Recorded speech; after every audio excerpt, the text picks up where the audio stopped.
What's up, Big Ten fams? Michael Dugan here, internsbig10.com. Happy Friday, happy weekend. We got a great slate of Big Ten games this weekend. Beginning tonight, Nebraska goes into Champaign to play the Illini of Illinois. This one is probably going to be ugly. Illinois is not good. Nebraska's playing terribly. Tanner Lee can't find his footing. Mike Riley's in a free fall fighting for his job. This is going to be a slugfest. Nebraska's got the spread in their favor right now by 5.5. I think it'll probably be a touchdown game. But give me Nebraska straight up. I think they cover, but I'm not surprised if Illinois makes this close or if they win the game. Give me Nebraska to win the game and with the points, but it's going to be close in both ways. Northwestern, Wisconsin. First game on the Big Ten slate, Saturday afternoon or morning if you're in the Central, Mountain, or Western time zone. This one kicks off at noon on ABC. Northwestern into Madison. They won their last meeting in 2015, in what was a very odd game, really. But Alex Hornibrook is playing well for Wisconsin. Troy Fumagalli, that tight end, has just been dominant for the Badgers, and Northwestern really hasn't shown me much to give me a sense of promise going into this game that they could pull this one out. Again, Charlie and I discussed this on the podcast with Luke Swiderski on Wednesday. Northwestern is a team that's impossible to predict, and they could pull this one out, and I wouldn't be the least bit surprised. But right now, this Wisconsin team looks better than any Wisconsin team I've seen maybe in the past 4 or 5 years. They're clicking, and most importantly, they have good quarterback play and a valuable receiver in Troy Fumagalli. So that I'm going to go with Wisconsin. Another noon game, Maryland and Minnesota. This is a game that 2 weeks ago I was so excited for, but Maryland can't stay healthy. They lost another quarterback, Kasim Hill, down with a knee injury, out for the season.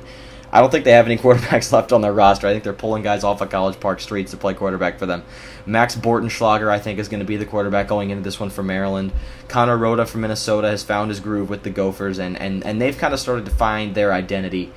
I think Minnesota wins this one. They're at home. They're a 13-point favorite. I think injuries to Maryland have a lot to do with that. I was rooting hard for Maryland this year, but it's going to be an uphill battle with all these injury problems that they've been facing. So give me the Gophers to win this one. Indiana and Happy Valley facing Penn State.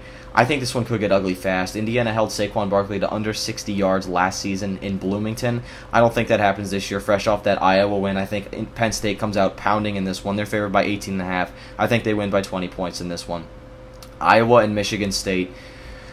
Big game for both teams. Michigan State was embarrassed last weekend against Notre Dame. They did not look good. Luke Swiderski was on the podcast. He talked more about them. Check that out if you want more in-depth coverage on Michigan State, but they did not look good. Iowa looked pretty good. They didn't blow me away. I wasn't really stunned with anything I saw from Iowa. They played a good game at home, as I thought they would. So I'm going to go with Iowa in this one. On the road, again, Michigan State favored by a field goal at plus 0.5. I'm going to take Iowa with those points and give me Iowa straight up to win the game. And then Ohio State goes into Rutgers. I think we know what's going to happen there. There's another opportunity for JT Barrett to throw the football, which he's done well the last few games. I'll give him credit. And I said if he can turn it around, Ohio State is probably the best team, definitely a top 3 team in the country. Granted, he's played UNLV and Army since the Oklahoma game, so I'm not really blown away, but we'll see what he can do against a Big Ten opponent that he hasn't really faced since that Indiana game. And for Rutgers, this is an opportunity to compete again. You know, they competed on the road in Nebraska, in Lincoln last weekend.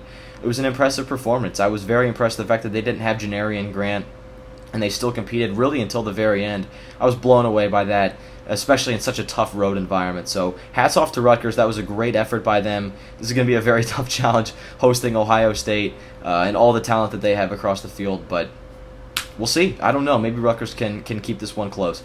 So I'm taking Ohio State in that one. All right, thanks, guys, for tuning in. Catch the podcast that dropped a couple days ago if you haven't listened to it yet. Always great having Luke Swiderski on. Coming at you soon. Next week we'll have more content for you, and I'll catch you guys next time.